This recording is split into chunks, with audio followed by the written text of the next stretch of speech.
अस्सलाम वालेकुम and welcome to fast sports. You are watching golden boot. I am your host Ali Mirza और मेरे साथ मौजूद हैं सहरियाब आफरीदी। आइए नजर डालते हैं प्रोग्राम में आज की टॉप स्टोरीज पर। दुनिया के बेहतरीन मिडफील्डर्स की फहरिस्त जारी। केविन डी ब्रुयने बेहतरीन अटैकिंग मिडफील्डर करार पाए। आर्सेनल के लिए इस साल प्रीमियर लीग में बेहतरीन परफॉर्मेंस देने के बाद बुकायो साका यूरोप के बेहतरीन विंगर करार। इंग्लैंड के लिए खेलने वाले और रियल मैड्रिड को रिसेंटली ज्वाइन करने वाले जूड बेलिंगम दुनिया के बेहतरीन सेंट्रल मिडफील्डर करार। इलेक्शन कराने में पाकिस्तान फुटबॉल फेडरेशन को किन मसाइल का सामना, जानिए आज के प्रोग्राम में। कार्लो एंजेलोटी को टैक्स फ्रॉड के इल्जामात का क्यों है सामना। पॉल पोग्बा ने सऊदी प्रो लीग की मेगा पेशकश को आखिर क्यों मुस्तरद किया, इसकी क्या वजह है, देखिए आज के प्रोग्राम में। जानेंगे कौन है फुटबॉल की हिस्ट्री का सबसे उम्र रसीदा खिलाड़ी। पुर्तगाल के लिए ये खेलते हैं, जापान से इनका ताल्लुक है, देखिए आज के प्रोग्राम में। सऊदी प्रो लीग में क्रिस्टियानो रोनाल्डो की अल नसर को लगा एक बहुत बड़ा धचका। क्या चेल्सी अपने स्टार खिलाड़ी को मनपसंद क्लब में बेचने में हो पाएगी कामयाब, ये सब कुछ देखिए आज गोल्डन बूट में। Welcome back to golden boot. और प्रोग्राम में बात करेंगे मिडफील्डर्स की। जी हां, दुनिया के बेहतरीन मिडफील्डर्स की फहरिस्त जारी हो चुकी है और इसमें तीन कैटेगरीज हैं। एक अटैकिंग मिडफील्डर्स हैं और एक सेंट्रल मिडफील्डर्स हैं और एक विंगर्स हैं। इन तीनों को आज हम प्रोग्राम में शामिल करेंगे। सबसे पहले बात करेंगे अटैकिंग मिडफील्डर्स की लिस्ट के बारे में। दिखाइए जी ये लिस्ट और देखते हैं इसमें किसने टॉप किया। ये आप देख रहे हैं केविन डी ब्रुयने। जी हाँ, पहले नंबर पर मैनचेस्टर सिटी के ये खिलाड़ी, ट्रैवल जीतने वाली टीम का हिस्सा, बहुत ही शानदार इनकी परफॉर्मेंस भी रही और ये वही खिलाड़ी है जिन्होंने कहा था, क्या कहा था वो मैं आफरीदी को बताऊंगा और उनसे जानूंगा। दूसरे नंबर पर मार्टिन ओडेगार्ड हैं, आर्सेनल के ये खिलाड़ी हैं। आर्सेनल की भी प्रीमियर लीग में बेहतरीन परफॉर्मेंस थी। तीसरे नंबर पर आप देख रहे हैं यहाँ पर बर्नार्डो सिल्वा हैं, मैनचेस्टर सिटी के ये खिलाड़ी हैं। और जमाल मुसियाला चौथे नंबर पर बायर्न म्यूनिख से। ब्रूनो फर्नांडिस मैनचेस्टर यूनाइटेड के 5वें नंबर पर हैं। और जब सिटी के दो खिलाड़ी टॉप 5 में हों तो फिर आप ट्रैवल जीत ही जाते हैं। एनीवेज आफरीदी, केविन डी ब्रुयने जो हैं वो पहले नंबर पर आए हैं। इन्होंने कहा था एक इंटरव्यू में, जब इनको कहा गया कि आपने कहा जी आप बूढ़े हो गए, उन्होंने कहा मैं बूढ़ा नहीं हुआ, मेरा एक्सपीरियंस ज़्यादा हो गया और आप मेरी बात को गलत रंग दे रहे हैं। सहाफ़ी अक्सर दे जाते हैं बातों को गलत रंग। तो साबित कर दिया उन्होंने कि वाकई अभी भी जोश भी है, जज्बा भी है, जुनून भी है और खेल रहे हैं और अच्छा खेल रहे हैं। जी बिल्कुल, और अभी तो पीक पे पहुंच चुके हैं। अभी तो कुछ अरसा पीक पे रहेंगे, फिर उसके बाद ही डिक्लाइन शुरू होगा।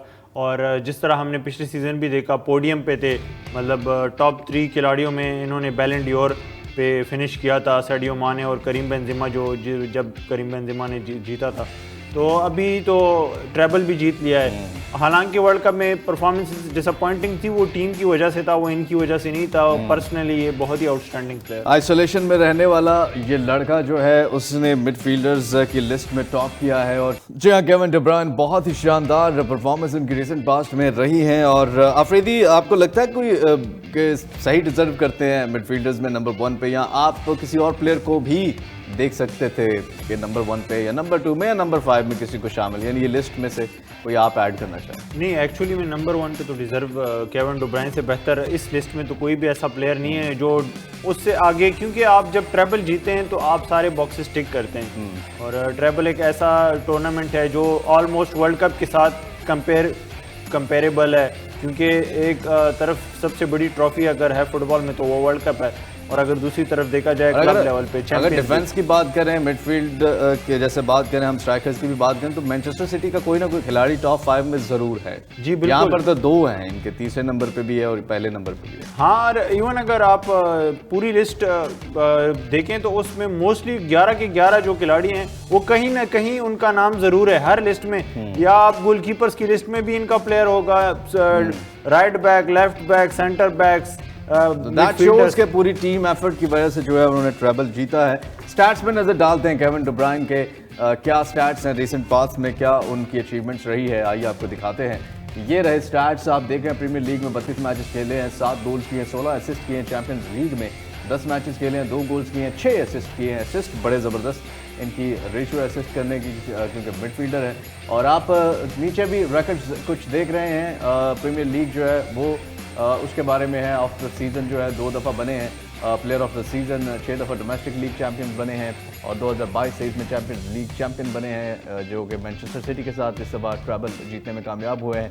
और 2 दफ़ा PFA player of the year जो है वो भी अवार्ड इनको मिला है। 2015 में German male footballer of the year का अवार्ड भी इनको मिला है। आफरीदी, याद है आपको, हमने इनके बारे में बताया था कि बचपन में ले पालिक थे जिन्होंने लिया, इनको पाला, बड़ा किया।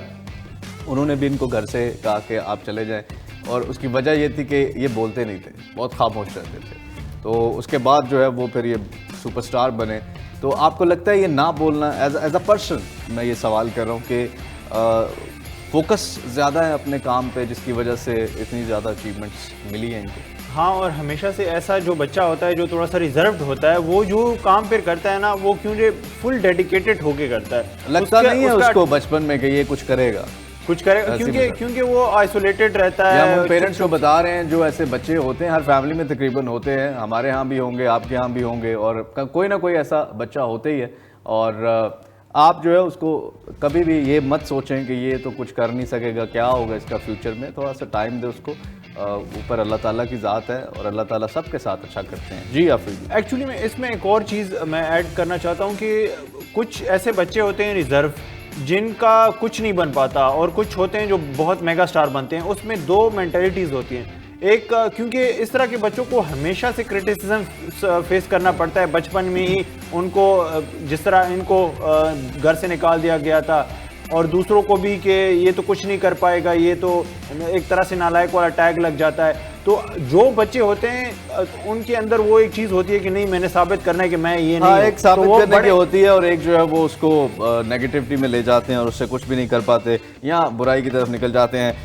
जी हाँ, ये केविन डी ब्रुयने जो कि अटैकिंग मिडफील्डर्स में सर फहरिस्त है। अब हम बात करेंगे सेंट्रल मिडफील्डर्स की, और सेंट्रल मिडफील्डर्स में इंग्लैंड के ये खिलाड़ी हैं। रियल मैड्रिड को अभी रिसेंटली उन्होंने ज्वाइन किया है। जी हाँ, आपके सामने जूड बेलिंगम का नाम सबसे पहले नंबर पर है, सर फहरिस्त है। दूसरे नंबर पर रोड्री जो है वो दूसरे नंबर पर है। ये देखिए, ये भी सिटी के खिलाड़ी हैं। पैड्री बार्सिलोना के हैं, बार्सिलोना तीसरे नंबर पर है। इनका खिलाड़ी गुंडोगान, जी हाँ, ये भी मैनचेस्टर सिटी के चौथे नंबर पर हैं। और 5वें नंबर पर लुका मॉड्रिच, रियल मैड्रिड के ये खिलाड़ी। क्या ही ज़बरदस्त इन्होंने वर्ल्ड कप में क्रोएशिया के साथ जो है वो सेमीफाइनल तक रसाई हासिल की थी। बहुत ही शानदार ये लिस्ट में नाम, कैसेमीरो भी हैं, मैकलिस्टर भी हैं, और नीचे कुछ और प्लेयर्स के नाम भी आप देख रहे हैं। आफरीदी, जूड बेलिंगम ने टॉप किया इसमें। यंग प्लेयर हैं, अभी कम ही अरसा हुआ है। वही बात, डॉर्टमंड से ये टैलेंट निकला, उसके बाद जो है वो इंग्लैंड के लिए तो इनकी परफॉर्मेंस हमने देखी ही है। अब जो है वो रियल मैड्रिड चले गए। नंबर 1 पे इस एज में आ जाना कितना बड़ा ये अचीवमेंट है। अच्छा, बिल्कुल ये बड़ी अचीवमेंट है, लेकिन व्यूअर्स आप देखें कि इस लिस्ट में सारे यंग प्लेयर्स हैं। मोस्टली आप देखें टॉप सारे यंग है।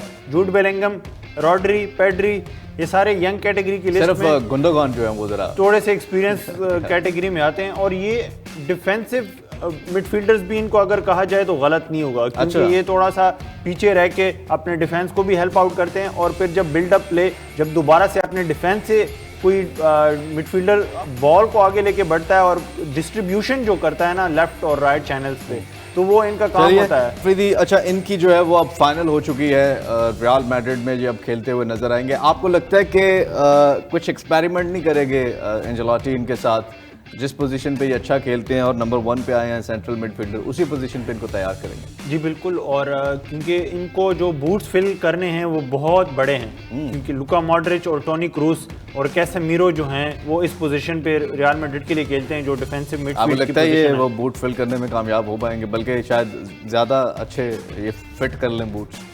हाँ, ऑब्वियसली आप देखें कि इन्होंने सारे बॉक्सेस टिक किए हुए हैं। इंटरनेशनल पे भी कर लिया है, क्लब लेवल पे भी कर लिया है। दूसरा, इनके पास एज बहुत है, अब इस एज में इतना मेच्योर हैं।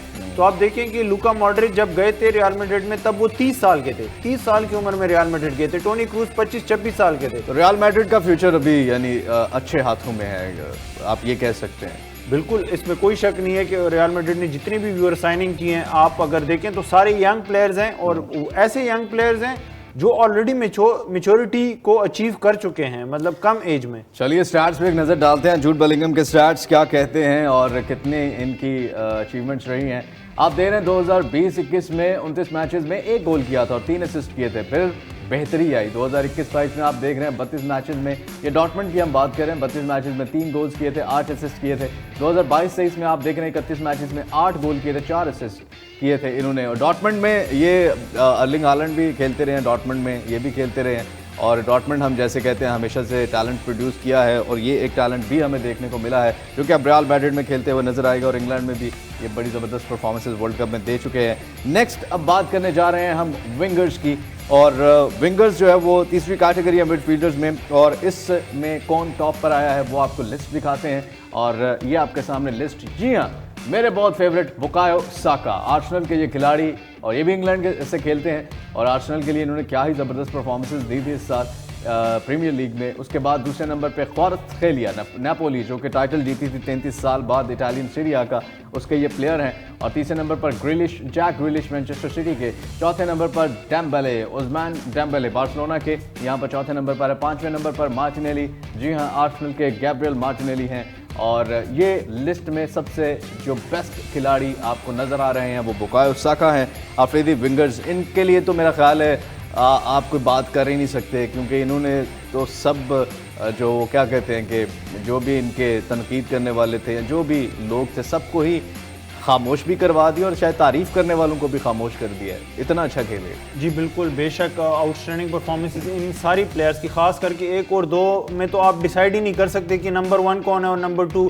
क्वारत्सखेलिया और बुकायो साका दोनों को अगर नंबर 1 कर दे तो गलत नहीं होगा। अच्छा। क्योंकि बहुत ही आउटस्टैंडिंग, एक ने 33 साल बाद टाइटल जितवाया नेपोली ने, तो दूसरे ने ऑलमोस्ट एक जायंट मैनचेस्टर सिटी को जो है उनसे आखिर तक पकड़े रखा, और कुछ एक इंजरीज की वजह से वो टाइटल। जी हाँ बिल्कुल, बुकायो साका अब आर्सेनल में इन्होंने भी कर लिया है एक्सटेंड अपना कॉन्ट्रैक्ट, और इस साल जो अचीव नहीं कर सके, आपको लगता है अगले साल अचीव कर पाएगी आर्सेनल?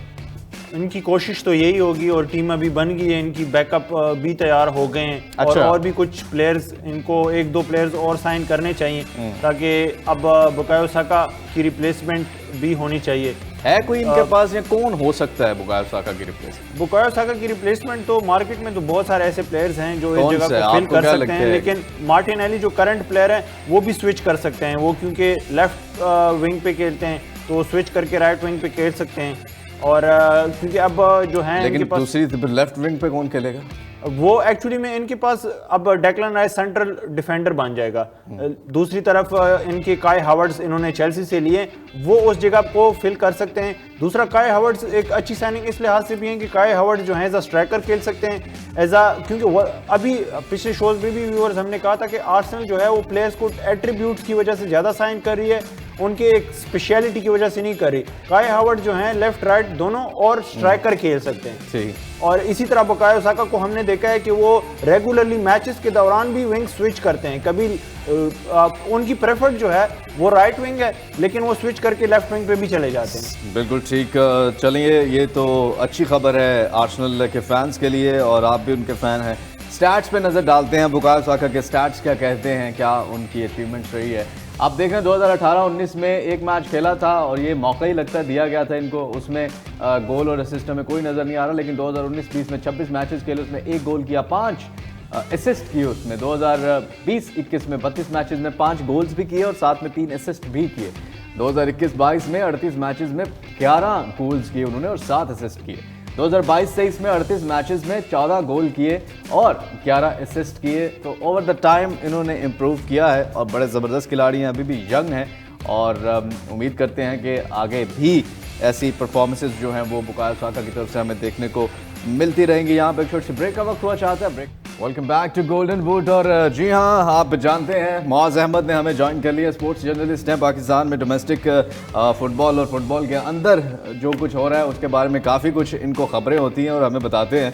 और बहुत शुक्रिया मुआज़। सबसे पहले मुझे बताएं, सबसे बड़ा सवाल, पाकिस्तान फुटबॉल फेडरेशन में इलेक्शन आखिर क्यों नहीं हो रहे? ये इसकी बहुत सी वजूहात हैं, और ये नहीं, कोई ऐसी मेन वजह बता दें कि जो हमें भी समझ आ जाए और हमारे जो व्यूवर्स हैं उनको भी समझ आ जाए, अच्छा ये मसला है जी जिसकी वजह से नहीं। क्या वो चीज़ें हैं जिसकी वजह से इलेक्शन नहीं हो पा रहे? हम ज़रा खुल के सुनना चाहते हैं आपसे। मामला वाकई तूल पकड़ चुका है। हाँ। देखें जी, इलेक्शंस का डायरेक्टिव इशू किए जाने के बाद जो फेडरेशन के यूनिट्स हैं, फेडरेशन के मुख्तलिफ यूनिट्स हैं, उन्होंने अपना अपना एक मेंबर नामजद करना था इलेक्टोरल प्रोसेस के लिए। अब फेडरेशन के डिफरेंट यूनिट्स हैं कौन कौन से, उसमें सूबाई तंजीमें भी आती हैं, अच्छा। उसमें कैपिटल टेरिटरी भी आती है इस्लामाबाद यानी कि, और सूबाई की तो आपको पता है पंजाब फुटबॉल एसोसिएशन है, सिंध फुटबॉल एसोसिएशन है और बलोचिस्तान फुटबॉल एसोसिएशन है, चारों प्रोविंस के आते हैं उसके, और उसमें आपके पास आज़ाद कश्मीर से आते हैं, फेडरली जो एडमिनिस्ट्रेट जो फाटा के इलाके हैं वहाँ से भी, तो ये सर्विसेज ऑर्गेनाइजेशंस हैं। फिर रेफरी फुटबॉल कमेटी है, ठीक है, इन सब ने अपने अपने जो मेंबरान हैं, जो नामजद जो मेंबरान हैं, उनकी जो है वो एक फहरिस्त जो है वो तरतीब देनी थी, इन सब ने नामजद करने थे, जो कि आइडियली एक हुआ नहीं। जो आइडियली ऑपरेशनली फ्लो यही होना चाहिए था जब से सस्पेंशन लिफ्ट की गई थी जून के बाद, जून 2022 में सस्पेंशन लिफ्ट हुई है, और उसके बाद से तकरीबन 6 से 8 हफ्ते का ये प्रोसेस था, अगर चीज़ें जो हैं वो अकॉर्डिंग टू द प्लान गई होती तो, लेकिन आइडियल सर्कमस्टांसेस नहीं थे।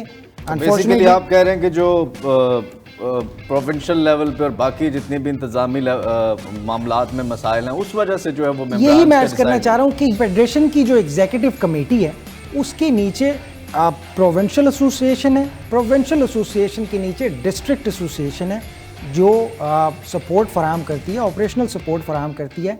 फेड का जो एजेंडा है उसको तमाम ठीक कंसर्न अथॉरिटीज तक थ्रू करने तो में। ये मैं वही कह रहा हूँ कि ये कौन हल करेगा ये सारे मामलात, और क्या ये ऐसे तूल पकड़ते रहेंगे? इसको सबसे पहले तो आइडेंटिफाई करना चाहिए ना कि अगर कम्युनिकेशन गैप भी आ रहा है या अगर कोई हेजिंग भी है, वैसे पॉलिटिकल आजकल हेजिंग भी है। जो सोशल मीडिया का दौर है इसमें कम्युनिकेशन का आई डोंट नो कि ये शायद कुछ ईगोज के मसाइल लग रहे हैं यहाँ पे, या कुछ पर्सनालिटी वो क्लैशेस जो है वो लग रहे हैं जिसकी वजह से ये मामलात तूल पकड़ते जा रहे हैं। अगर तो करना चाहें तो मेरा ख्याल है हो सकता है। आपके क्या इस पे राय? मुमकिन है, मैं आपकी बात को मैं रद्द नहीं कर सकता, बिल्कुल ये दिस इज़ एन ओपिनियन और I take it very seriously. हो सकता है कि ये जो हेजिंग है ये डिलिबरेट भी है और डिलिबरेटली इसको डिले किया जा रहा है, अपनी मर्जी की इंतज़ामिया नहीं आ रही, या मे बी कोई एक स्पेसिफिक एजेंडा है जिसको इम्प्लीमेंट करवाना चाहते हैं। तो इसके बारे में कुछ कहना अभी तो काबिल वक्त होगा ऑब्वियसली, लेकिन आइडियली ये by the end of the year जब सस्पेंशन लिफ्ट हुई उसके बाद we had sufficient amount of time, 6 महीने थे, साल के आखिर तक इन मामलात को तय कर लिया जाना चाहिए था। और एक जो फेडरेशन के इलेक्शन है फ्री एंड फेयर इलेक्शन, अब उसके लिए भी प्रोविंशियल लेवल के ऊपर अच्छा, भी उनके रूल्स के मुताबिक इलेक्शन का क्या इंतजामी ढांचा है बताइए जरा। इंतजामी ढांचा भी इसी तरह है जी कि देखें फेडरेशन की एग्जीक्यूटिव कमेटी प्रोविंशियल एसोसिएशन के बगैर मुमकिन नहीं है, लेकिन प्रोविंशियल एसोसिएशन जो है उसके नीचे डिस्ट्रिक्ट की एक बड़ी तादाद है। अच्छा। जहाँ से फुटबॉल क्लब्स भी हैं, सर्विसेज ऑर्गेनाइजेशंस की रिप्रेजेंटेशन भी है, उन सबको मैनेज करना होता है प्रोविंशियल अथॉरिटीज़ ने। प्रोविंशियल अथॉरिटीज़ में भी रूल्स के मुताबिक काफ़ी स्ट्रिक्ट इनको कंप्लायंस की ज़रूरत होती है कि प्रोविंशियल अथॉरिटीज़ में भी जो रिप्रेजेंटेटिव होते हैं वो अपने प्रोविंस में इलेक्शन नहीं ऑफिशिएट करवा सकते, उनके लिए भी रूल्स जो हैं वो डिफाइंड हैं। लेकिन ऑब्वियसली क्योंकि उनके पास जो इजला की तादाद है और वहाँ से उनके पास जो रिक्रूटमेंट पूल है क्लब्स का वो भी ज़्यादा है, अमाउंट ऑफ वर्क जो है वो ज़्यादा है, तो मोस्ट प्रोबेबली इसी वजह से इतना बड़ा काम और इतना बड़ा टास्क जो है वो करने के लिए उनको एक मुकम्मल और एक कॉन्क्रीट प्लान चाहिए जो उनके पास मेरे ख्याल से अभी नहीं है, या फेडरेशन की भी जो नॉर्मलाइजेशन कमेटी है वो उसको उस तरह रिले करने में नाकाम रही है अभी तक। बिल्कुल ठीक। आपके पास कोई सोल्यूशन आपके ख्याल में क्या वो की पॉइंट्स हैं जिन पे वर्क करके आपको लगता है कि बेहतरी लाई जा सकती है? देखें जी 2011 का और 2014 का वो जो हमारे पास रूल बुक अवेलेबल है जो कॉन्स्टिट्यूशन फेडरेशन का है उसको डिफाई किए बगैर या उसमें किसी अमेंडमेंट के बगैर तो will not be able to move forward. जो एग्जिस्टिंग हमारे पास एक रूल बुक है उसी को उन्हीं उसूलों को मलूज़े खातिर रखते हुए अगर हम ये इनिशिएटिव लेते हैं डिस्ट्रिक्ट लेवल से, अभी कल परसों या पिछले कुछ प्रोग्राम्स में हमने बात की थी डिस्ट्रिक्ट फुटबॉल एसोसिएशन और जो डिस्ट्रिक्ट चैंपियनशिप है उसका ऐलान किया गया है। अब आइडियली ये टूर्नामेंट जो है ये स्क्रूटनी जो है ये क्लब्स की ये कब हो जानी चाहिए थी, ये उन्हीं 8 हफ्ते के बाद हो जानी चाहिए थी। जैसे ही क्लब्स जैसे ही सस्पेंशन लिफ्ट हुई तकरीबन 6 से 8 हफ्ते के दौरान ये ऐलान हो जाना चाहिए था ताकि डिस्ट्रिक्ट के तमाम मामलात मुकम्मल हो जाते, इंटर डिस्ट्रिक्ट और इंटर प्रोविंशियल भी मामला तय हो जाते और फेडरेशन के इलेक्शन जो हैं वो पॉसिबल हो जाते। तो आप कब तक होते नज़र आ रहे हैं, आपको नज़र आ भी रहे हैं या मतलब? ये तो जनाब अब अनाउंस हुई है डिस्ट्रिक्ट चैंपियनशिप, ये अब होगी और मोस्ट प्रोबेबली 6 से 8 हफ्ते मजीद दरकार होंगे। और इसमें स्पोर्ट्स बोर्ड का भी तो वो आ रहा है इशू, जो कल भी हम डिस्कस कर रहे थे, जैसे उन्होंने भी कहा कि इन मेंबर्स को वो नहीं मानते। अच्छा, अब अगले 5 से 6 महीने में ये इनके जितने डिसीजंस हैं वो स्पोर्ट्स बोर्ड अगर नहीं मानता तो खिलाड़ी तो घर बैठे रहेंगे, फिर वो तो खेलेंगे। स्पोर्ट्स बोर्ड के साथ अब स्पोर्ट्स बोर्ड की जो स्पोर्ट्स बोर्ड के जो कॉन्सेंट से एक नॉर्मलाइजेशन कमेटी ऑपरेशनल है उनके साथ, तो स्पोर्ट्स बोर्ड का तो स्टेक जो है वो या उसकी अटेंशन जो है वो उधर से वो कम हो जानी चाहिए। अच्छा, कम हो जाती है क्योंकि नॉर्मलाइजेशन कमेटी सामने आ गई। ठीक, एग्जैक्टली। अब एक उनकी रिप्रेजेंटेशन फेडरेशन तक, एक there is an intermediate normalisation committee is taking care of everything. अभी तो नहीं उन्होंने टेकिंग केयर ऑफ एवरीथिंग किया। मैं आपको अपनी इत्तला के मुताबिक यही बता रहा हूँ कि अभी जो थोड़े से ज़राए के मुताबिक मुझे मालूमात मिली है, नॉर्मलाइजेशन कमेटी के स्टेटमेंट के मुताबिक पूरे मुल्क में तकरीबन 5,500 से ज़ायद क्लब्स हैं। लेकिन जब रूल बुक के मुताबिक उनकी रजिस्ट्रेशन की प्रोसेस जो है उसको इनिशिएट किया जाता है तो वो गिने चुने क्लब्स रह जाते हैं, यानी कि उनके कवायद मुकम्मल नहीं है, कुछ के पास डॉक्यूमेंटेशन एक तो पूरी नहीं है और कुछ के पास फैसिलिटीज़ ऐसी नहीं है, फंडिंग नहीं है, क्लब की ओनरशिप लेने को कोई तैयार नहीं है। टैलेंट है लेकिन उसकी नुमाइंदगी वैसे नहीं है जैसी फेडरेशन चाहती है। ये क्लब की रजिस्ट्रेशन का प्रोसेस जो है उसको तो ज़रा बताएं, क्या है बेसिकली? अगर कोई क्लब पाकिस्तान में इस वक्त हमें देख रहा है या कोई ऐसे बच्चे हैं और वो एक क्लब बना के अपने तौर पे जो है वो किस तरह से रजिस्टर्ड हो सकते हैं? ये हर सतह की लीग से पहले फेडरेशन की एक फुटबॉल फेडरेशन का एक प्रोग्राम है जिसके तहत क्लब्स की रजिस्ट्रेशन की जाती है। क्या और एटलीस्ट उसको पाकिस्तान फुटबॉल फेडरेशन कनेक्ट के तो थ्रू ही आपको करना पड़ता है। अच्छा। रजिस्ट्रेशन क्लब को, लेकिन उसके लिए कुछ रिक्विजिट्स ऐसी हैं कि आपका जो क्लब है उसमें आपके कम से कम 20 खिलाड़ी, उनके कवायद, उनकी आइडेंटिफिकेशन, उनके with respect to their date of birth and everything, उनके जो डॉक्यूमेंट्स हैं, मुकम्मल दस्तावेजात आप फराहम करें फेडरेशन को।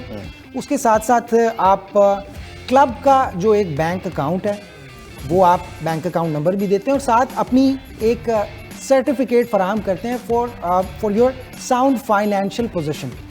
आप ये उनको डिक्लेयर करते हैं कि वो are in a sound financial position to bear up the expenditures, जो जितने भी एक्सपेंसेस हैं हम उन्हें we can take care of it. और क्लब की जो रूल बुक है आपकी, जो आपका क्लब का कॉन्स्टिट्यूशन है, उसकी एक कॉपी आप फेडरेशन को देते हैं। ये तमाम चीज़ें जब आप फराहम करते हैं, क्लब आपके जो दस्तावेज़ात हैं, फेडरेशन जो है वो आपके इन दस्तावेज़ात को वैलिडेट करते हैं, इनको वेट करते हैं और फिर आपकी रजिस्ट्रेशन का प्रोसेस जो है वो मुकम्मल हो जाता है। अब जब यहाँ तक बात आ जाती है, अच्छा इसके साथ साथ आपको लिस्ट ऑफ ऑफिस बेरर्स भी देना पड़ता है और उसके लिए भी एक सब क्लॉज ये है कि अगर आप एक क्लब को टेक केयर कर रहे हैं तो आप दूसरे क्लब के साथ कोई जिम्मेदारी नहीं निभा सकते। अच्छा, बिल्कुल ठीक। ऐसा नहीं है कि एक ही इंसान जो है वो तीन चार clubs just because they are talented and they should be bring to the light, ऐसा नहीं हो सकता। उस रूल को आपको कंप्लाई करना पड़ता है। ठीक है। और जी अब यही मामला जो है वो मायूसी का सबब है कि जितने क्लब्स हैं और टैलेंटेड क्लब्स हैं उनके पास या तो सहूलियात नहीं है या उनके कवायद मुकम्मल नहीं है। मुझे तो लग रहा है आपकी सारी बातों से और जिस तरह के व्यूअर्स हमारे जो अभी प्रोविंशियल लेवल पे बात करें, डिस्ट्रिक्ट लेवल पे बात करें, तो हमारे लोग ही अवेयर नहीं हैं। जो इन जगहों पे बैठे हुए हैं उनको भी अवेयरनेस शायद नहीं है। जिस तरह आपने क्लब्स की भी बात की है कि वो कवायद उनके पूरे नहीं हैं, डॉक्यूमेंट्स पूरे नहीं हैं, चीज़ें पूरी नहीं हैं और आई डोंट नो कि शायद उनको प्रोसीजर का भी नहीं पता होगा कि किस तरह से जो है वो हम आगे तक जा सकते हैं या आगे जो है वो चीज़ें कर सकते हैं। मुमकिन है, बहुत लोगों को नहीं पता होगा इस प्रोसेस का और बहुत अच्छे clubs for the right job वाली बात यहाँ पे लागू होती है, क्योंकि वही बात है, अब काफ़ी आगे मूव कर चुके हैं और अगर आप वही 2010, 2009, 2008 की चीज़ों को आप फॉलो करने की कोशिश करें तो मुश्किल हो जाएगा। फिर मैं टिप यही करना चाहूँगा इसके ऊपर, जो मेरी अभी तक की जो ऑब्जर्वेशन है उसके मुताबिक मुझे लगता है कि एंड ऑफ द जुलाई एक बड़ी खुशखबरी आएगी पाकिस्तान फुटबॉल फेडरेशन की जानिब से। मैं बहुत पूरी उम्मीद हूँ और मुझे लगता है फुटबॉल सर्कल से भी कुछ इसी तरह का वाइब आ रहा है। 12 जुलाई है आज और ये बात मैं आपसे ज़रूर पूछूंगा एंड ऑफ दिस जुलाई।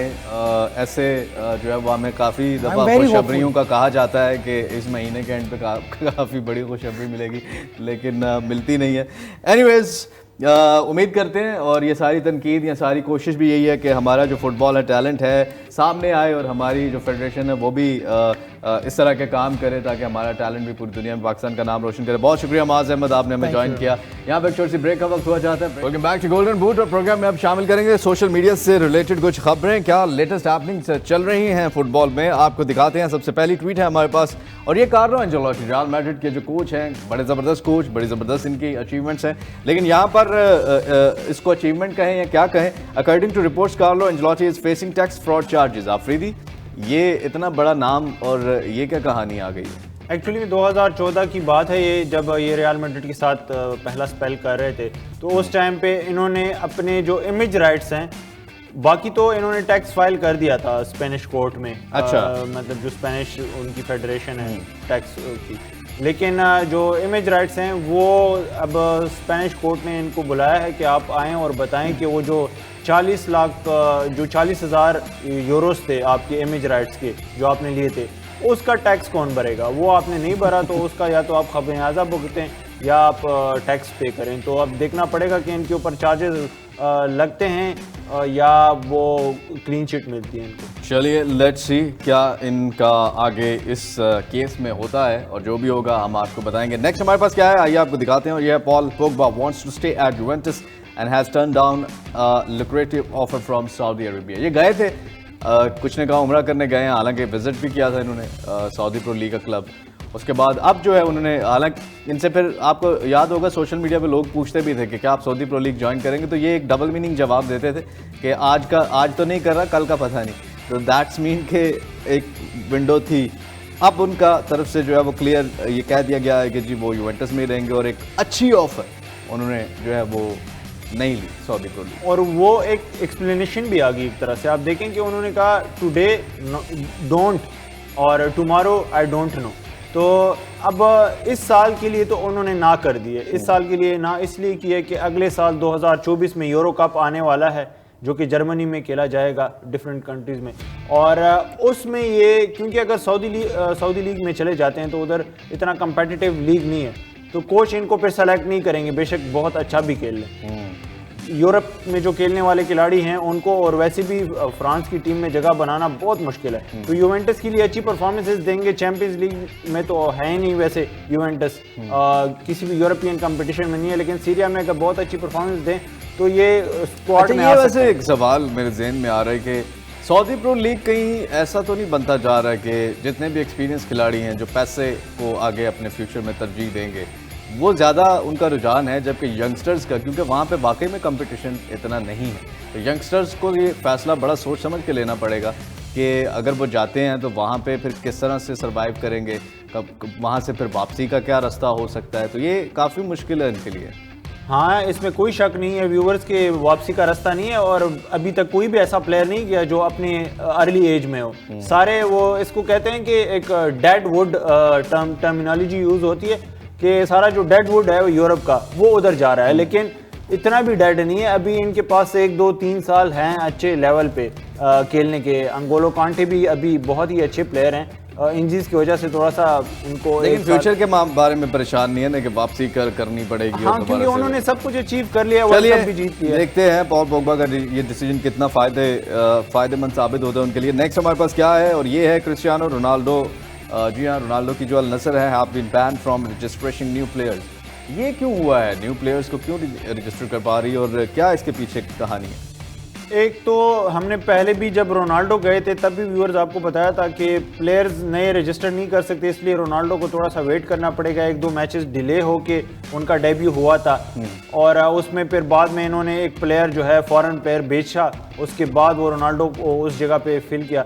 आपके पास एक सर्टन क्राइटेरिया होता है, उतने प्लेयर्स आप एक तो रजिस्टर करवा सकते हैं बाहर जो अब्रॉड फॉरेनर होते हैं, और दूसरा ये कि इनके ऊपर लेस्टर सिटी का एक प्लेयर इन्होंने खरीदा था जिसके ड्यूज जो हैं वो पूरे इनके ऊपर एक एलिगेशन है कि ड्यूज सारे क्लियर नहीं हुए थे, तो फीफा ने एक बैन लगा दिया।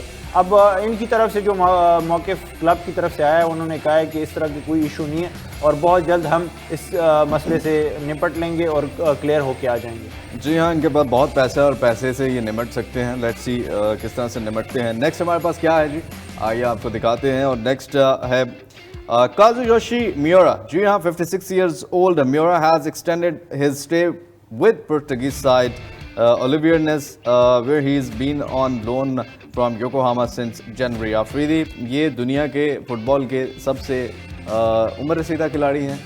क्या है इनकी कहानी जी? पिछले साल भी जब ये पोर्चुगीज़ लीग गए थे योकोहामा से, तब भी ये न्यूज़ हमने ब्रेक की थी कि सबसे ओल्डेस्ट प्लेयर जो हैं अभी तक 55 ईयर्स की एज में खेल रहे हैं। और 1986 में इनका फुटबॉल कैरियर शुरू हुआ था और 13 साल मतलब हो गए इनको इंटरनेशनल फुटबॉल से रिटायरमेंट लिए हुए जापान से, जहाँ पे इन्होंने 56 गोल स्कोर किए थे और अभी तक खेल रहे हैं। और इन्होंने कहा है कि मैं 60 साल की उम्र में ही रिटायर होऊंगा, जो कि एक वर्किंग क्लास की रिटायरमेंट की एज होती है। हालांकि फुटबॉलर्स तो 30s में ही, जो स्पोर्ट्समैन होते हैं वो 30s में रिटायर हो जाते हैं, मिड 30s में, लेकिन इन्होंने कहा है कि मैं वो 60 का मार्क क्रॉस करूंगा। तो अब देखते हैं कहाँ। जापान के हैं और अक्सर इनकी एज जो है वो ज़्यादा होती है और इनकी डाइट्स ऐसी होती हैं इनका। हाँ, जापान दुनिया में वैसे एक बेसिक फैक्ट है कि जापान जो है one of the most healthiest countries in the world consider किए जाते हैं। उनके लोगों की उम्रें भी ज़्यादा होती हैं। वही कह रहे हैं। जी हाँ, बिल्कुल। नेक्स्ट हमारे पास क्या है आपको दिखाते हैं और ये है क्या है आपके सामने। Chelsea are insisting to sell Aubameyang to Saudi clubs. Afridi, Saudi clubs को क्यों बेचना चाह रही है चेल्सी? पैसे की खातिर के पैसे अच्छे मिल जाएंगे? पैसे भी अच्छे मिल जाएंगे। वो दूसरा जो हैं वो यूरोप के क्लब्स इनकी सैलरी को अफोर्ड नहीं कर सकते। दूसरा, अगर इनको ट्रांसफ़र फ़ी मिल भी जाती है चेल्सी को, तो वैसे तो इतनी ट्रांसफ़र फ़ी इनको मिलनी भी नहीं है जितनी सऊदी लीग से है।